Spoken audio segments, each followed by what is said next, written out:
Now, but so just politically, just on a human level, let me ask you, because for me something doesn't process. Like, for example, I can't imagine, Preston Manning used to say people come to Ottawa, they get the Ottawa disease, okay?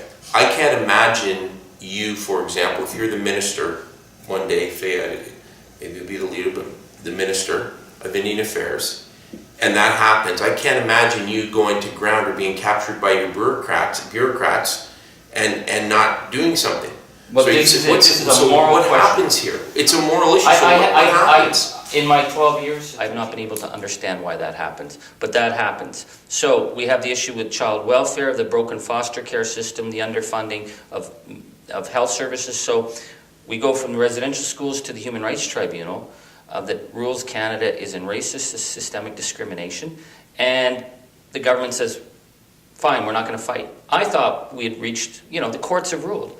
Well, they are still in court fighting. They spent over $500,000 fighting Cindy Blackstock. This is why I was on the CBC the other day. The government's claiming they're spending enormous amounts of money. It sounds great. They haven't spent any of that money. So is it incompetence or is it systemic negligence? But we're talking about services to the most vulnerable children, kids who end up on the street, kids who end up getting trafficked, kids who end up getting killed, kids who end up dying in these nurses' stations because there's no medical support.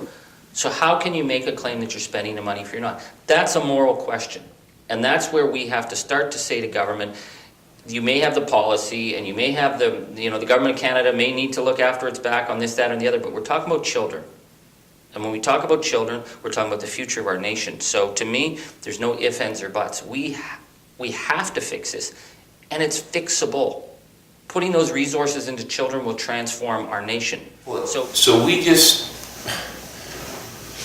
just had an announcement in the fall. You probably recall it. It's the teary-eyed announcement when the commissioner of the RCMP started bawling after he's the head of the RCMP for so many years. He's denied that there's this predatory sexual deviance in the force. They announced a $100 million settlement for women who've had their careers ruined with sexual discrimination. Absolutely a legitimate thing. Nobody in the RCMP is fired. No one is held accountable. Those predators are probably still on the force. We've agreed, though, $100 million for that. But you're saying they can't agree to settle the residential schools claims for about the same amount? These are the outstanding claims and there are actually, I would imagine there's thousands more where people were ripped off in those hearings and told they didn't have a case and people didn't trust the courts and walked away.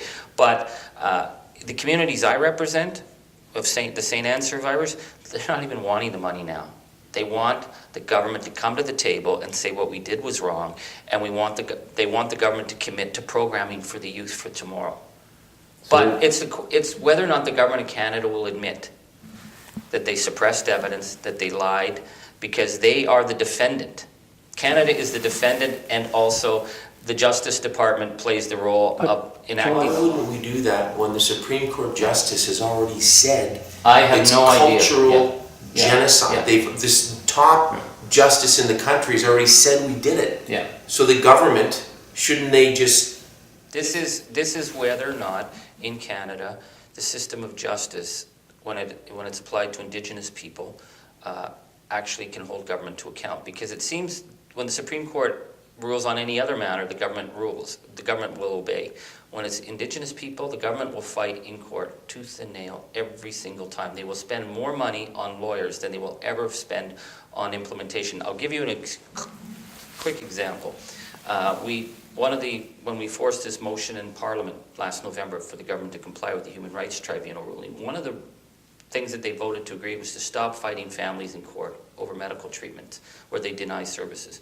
We have a child who needed special orthodontic surgery or her teeth would fall out. She met all the criteria according to the department, except they turned her down. Why?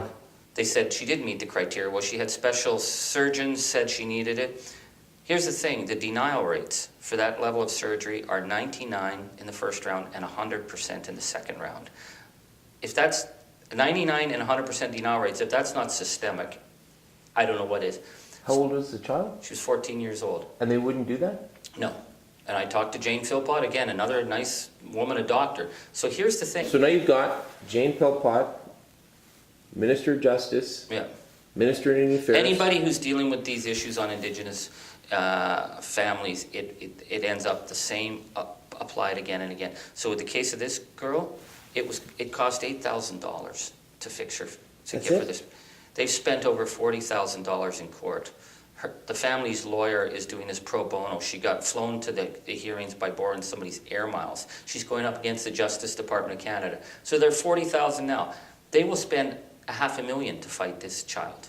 They will spend as much money as it takes to grind this case out. That is the problem that we're facing. The government will always, to deny rights, they will go to court. And that's what most Canadians never see, but that's what's happening.